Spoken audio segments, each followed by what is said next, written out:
DJ and PK brought to you in part by America First Credit Union. Get the official debit cards of the Utah Jazz, University of Utah Sports, Real Salt Lake, and more exclusively at America First Credit Union. Time to welcome back Steve Cleveland to the show, former BYU and Fresno State basketball coach. Steve, good morning. Morning, guys. Steve, coaches like yourself say stuff to the media that causes the media to roll eyes. But now you've got the story to back it up. It's just like a big stick. You get to come out here and hit media people upside the head with it. The difference between winning and losing is so fine. And then people in the back in the media will be like, yes, as the coach who loses more than they're supposed to versus whatever the expectations are for their job. That's the first thing you're going to say. But then I look at NC State, who was having a 500 season and now has won 9 in a row, 5 games in the ACC tournament, 4 games in the NCAA tournament. They're in the Final Four, and all I can think is, man, the line between winning and losing must be really small. Oh, my gosh. I've been able to watch a lot of those games, and you mentioned it. I mean, they played 9 elimination games. I don't know if that's ever happened in the history of the NC2A. But it's been really fun to watch. But just considering what, like you said, what they've done. I mean, I think 83 was when Valvano and his guys were the 1983 champs. So this group here is doing something special. I don't know if they can win it all, but it's definitely been the story of college basketball, and it's just incredible watching that game. DJ Burns was amazing, 29 points in the last ball game, but. Yeah, who would have thought that somebody that loses their last 4 games in league was going to actually go ahead and win the ACC tournament with 5 more games? I mean, it's just unheard of, absolutely unheard of. But it's a story, and it's been fun to watch. And I they played well the other night. It was one of those games where you're playing somebody. They probably played Duke 2 or 3 or 4 times, but they had all the answers. And it was fun to watch, and it's just great to see the underdog be in a Final Four. No one on the planet could have ever imagined that happening. So fun to watch. Excited to see them play again. They'll have their work cut out for them, but in playing Purdue. But it's still there's good stories. Purdue's got a great story where they kind of laid an egg last year, and they're anxious to get back. And UConn returning champs, and Alabama, Nate Oates. I have a really good friend in California that is been a high school coach. He's been a Division I coach, and he's been telling me about Nate Oates in Alabama for the last little while. They run a lot of that dribble drive and shoot a lot of threes, and it ended up. I think they lost. I think Alabama missed 12 of their first 13 threes, but down the road they made 16. So Alabama's kind of a surprise team, but I've got kind of a connection there. And the way they played, it'll be fun to see with them and UConn. But another team that really has surprised a lot of folks. Not that it matters in the short term, but the long term, Zach Edey, what do you think of him as an NBA prospect? I watched him play last year, and it seemed like they laid an egg. He's a different guy in terms of his intensity. I mean, I can't say when you go for 40 and 16. It's hard to not think that, he might be able to play at the next level. I know he's not as athletic as a lot of the guys, but he creates space. He can finish around the rim. I'll be really surprised if he doesn't end up being a pretty decent NBA player. A year ago, we were wondering, what's happening and is this even possible? But Zach Edey was pretty special. And I'm kind of an Indy guy. I spent 3 years in Indianapolis, and I'm kind of pulling for Purdue. Matt Painter is such an outstanding human being, great coach, and you kind of pull for a team like that. I think the last time that Purdue, I think it was 19. It's been like 44 years for them waiting to be where they are today. So, I do believe he can play in that league. I don't know at what level. He's not the most athletic guy in the world, but he takes up space. He knows how to play, and he's gone through a really last year was really difficult for them. When you get an early season loss in the tournament, it's embarrassing, it hurts, and you come back and you find yourself in a Final Four. So for me personally, it'd be fun to see Matt Painter win a national championship. Utah State hired a new basketball coach, Jared Calhoun, and of course, where he's been coaching, we're not paying attention, so he's kind of a blank slate to most of us here. 5 years at Fairmont State, which is a Division II school, 7 years at Youngstown State. It's a little bit of a Steve Cleveland kind of resume here. He had 2 years that were really bad when he started. Then he had a couple of 2-3 maybe mediocre years, but you could see it trending up slowly. And then he had 2 really pretty good years, 24-10, 22-9. Do you know anything about him, or there's so many basketball coaches on the other side of the country, and he's a blank slate to you also?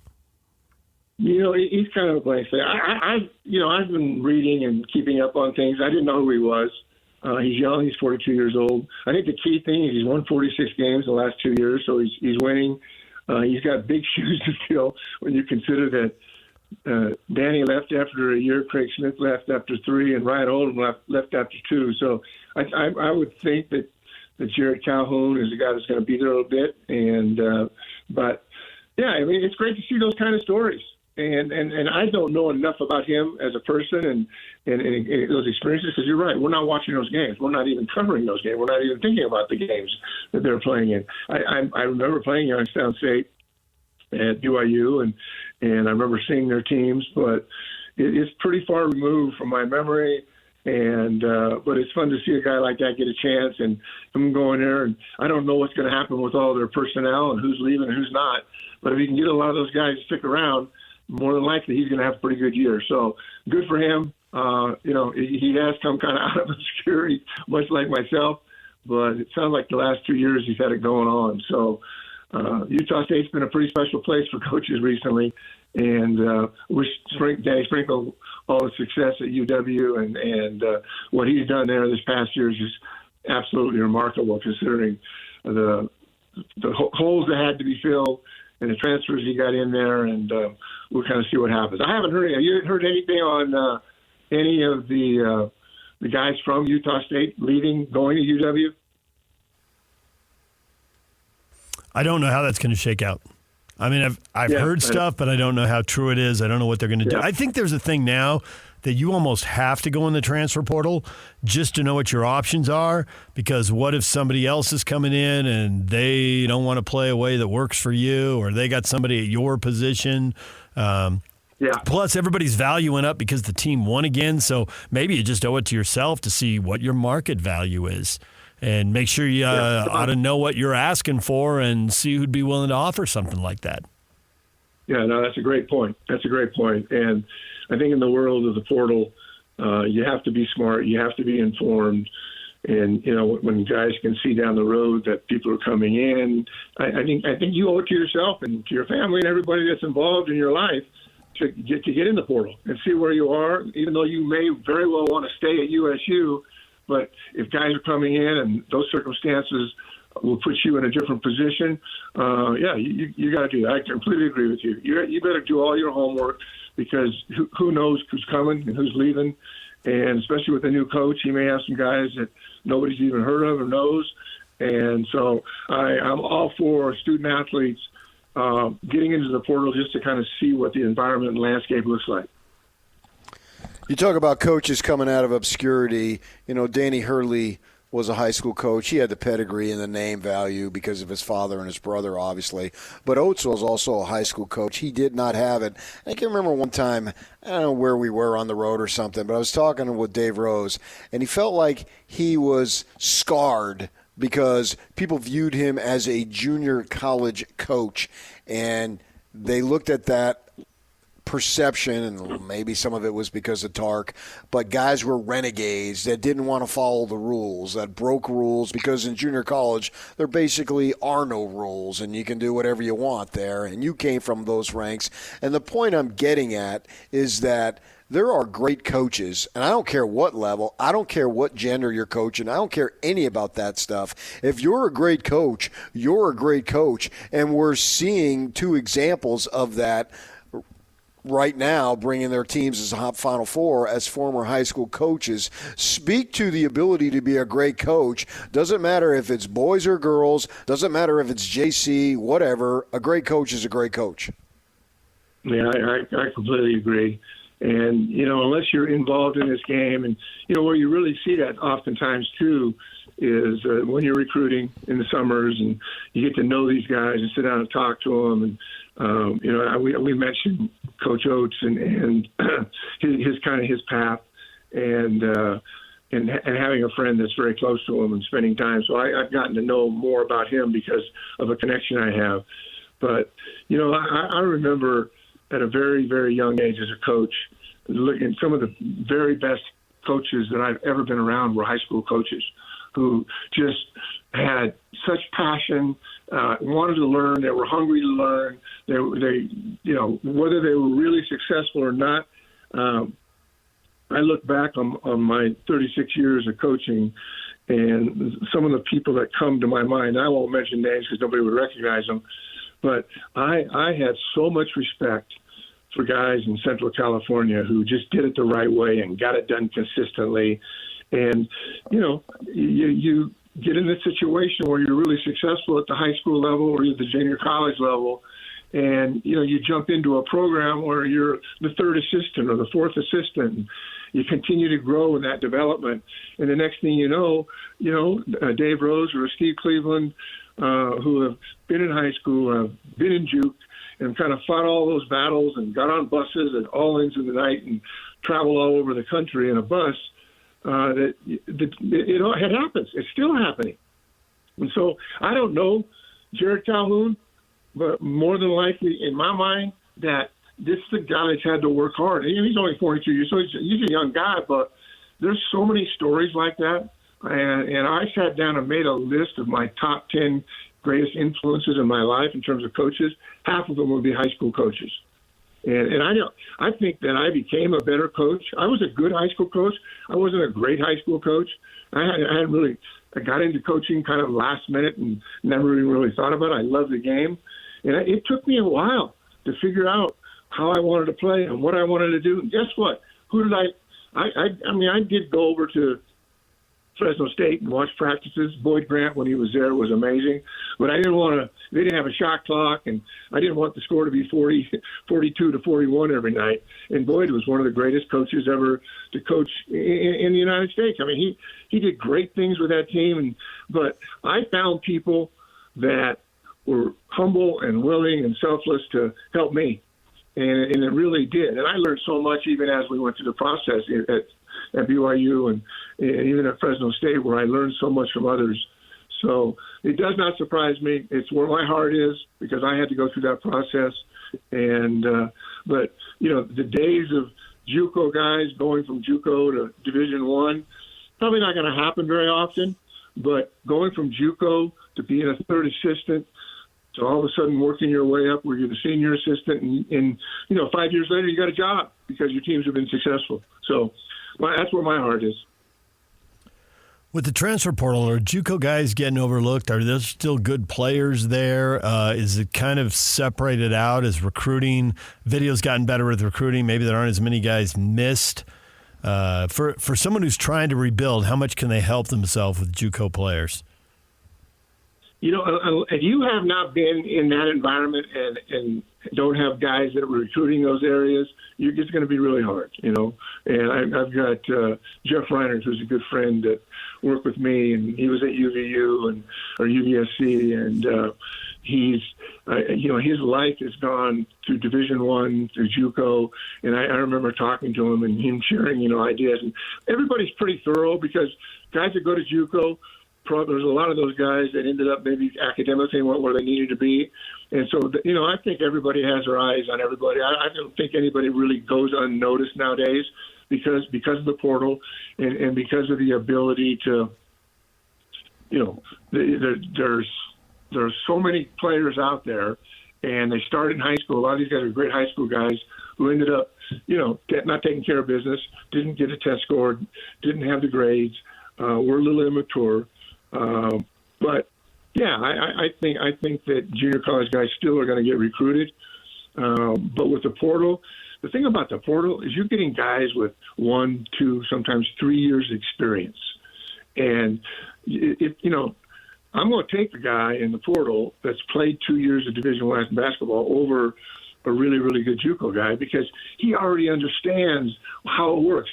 How academics works, how it works with the weight room, how everything. He's already, and that's not to say that the JUCO guys doing it right now. They're all really good coaches, and they're hungry, and they're trying to get to the next level as well. So I think it's just a matter. You get a better look, and again, the landscape is such that I'm looking for a guy that's been in the. He's playing in a mid-major. He's averaging 17 or 18 points a game, and come in and have an immediate impact because of those experiences. The young man, I'm really curious with BYU just to look at a young man that I really like, not because he went to UCI, but Dawson Baker, who was hurt. Here's a guy that played 3 years in that league in the Big West. He's older. He's been through it. I'm thinking that this kid could really have an impact on their program, even though nobody's really knows who he is. But getting into the portal, getting to BYU, unfortunately got hurt. But I think he and the Chandler kid are going to have an impact in that program, despite the fact that somebody's coming off a mission or been hurt, because they've been in and around what it looks like and what it feels like and what the expectations are at the Division I level. Well, you speak of junior college and lower levels. I think one of the things that's been fun to see in this tournament, the transfer portal takes a lot of abuse because so many of these teams, these rosters are brand new, and they got 8-9 new players, and you see how they do. You take a kid like from Tennessee, Dalton Connect. I mean, he started at Northeastern Junior College, then goes to Northern Colorado, comes to Tennessee, and in the regional final, he's putting in 39 points.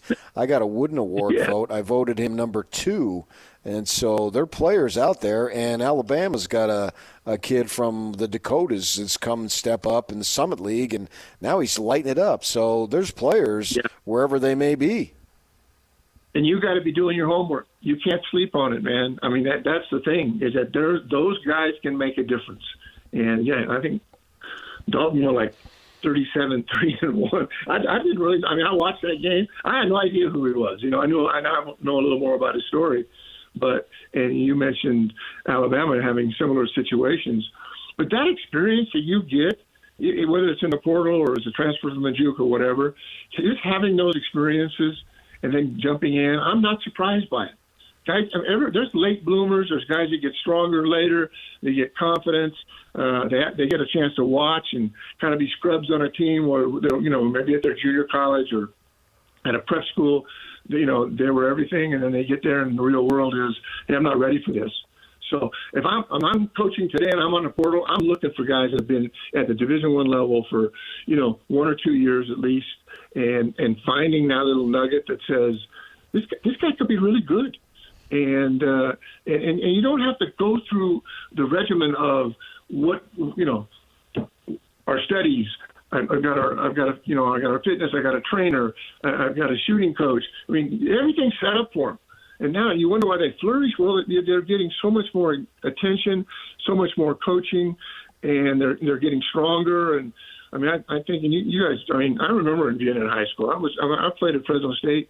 I mean, I have a skinny 6'3", 6'4", and I was no way near ready. Now, back then, freshmen didn't play at the Division I level. You had kind of like a JV or a freshman team. But by the time I finished my career, I would have been in the portal. By the time I was a senior at UCI, I probably could have played at another level if that opportunity had been there, because I just got stronger. I was more mature. I was a little bit older. And that's happening all the time. And you guys just mentioned it. I mean, you look at a few of these folks that are guys that are just having a huge impact, and you realize where they came from. But that experience that they had, the maturity that they're more mature, they're more responsible, they're just better and more prepared to play at a really high level. Not everybody does that, but we're seeing evidence of a lot of guys that played at a lower level, and guys that even coached at a lower level, when given the opportunity, have really taken advantage of it. Steve, we're going to leave it right there for now. We appreciate it, and we will talk to you next week. The title game will be set. I assume you think UConn's going to be in the title game. Is UConn the best team here? I do. Yeah. I won't go back to Indy, but I'd like to see Matt Painter win a national championship. We'll see how that plays out. UConn probably is the favorite, but I'd like to see Purdue win a national championship. That'd be fun to see. Thank you, Steve. We appreciate it. See you guys. Bye. There's Steve Cleveland, former BYU and Fresno State basketball coach. When we come back, everything you missed in this show, including surgery for the Jazz general manager tomorrow. His story coming up next.